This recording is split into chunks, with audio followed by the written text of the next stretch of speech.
Mesdames et Messieurs, représentants du pays de l'IGAD,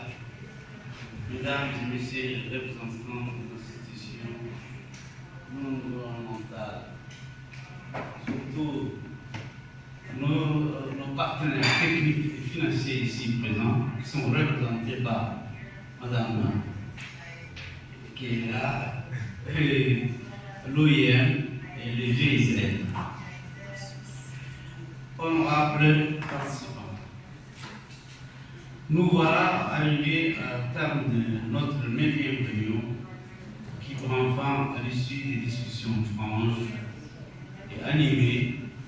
autour du thème sur la mobilité humaine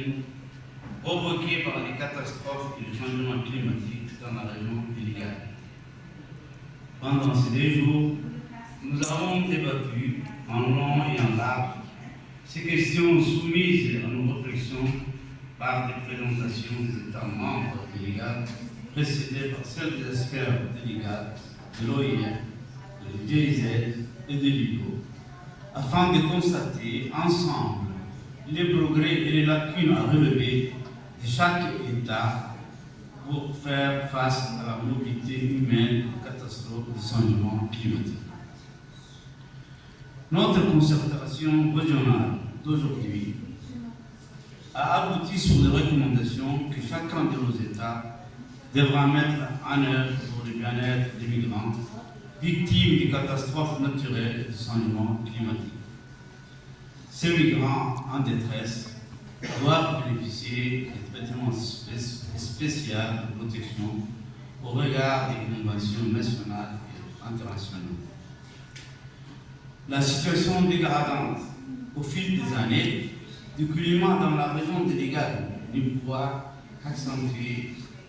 la mobilité humaine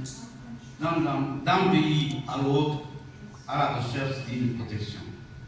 Les dangers sont des tailles, mais grâce à l'implication de toutes les parties prenantes, nous pouvons relever ces défis. Pour répondre à ces défis, nous sommes contraints à unir nos efforts pour la mise en place urgente de la stratégie nationale de lutte contre le changement climatique et la réduction des risques dans le contexte des catastrophes. Celle-ci permettra de contribuer à l'adoption des moyens dans un cadre concerté pour l'accès au minimum vital adapté aux besoins quotidiens des victimes des catastrophes naturelles et du changement climatique. Et enfin,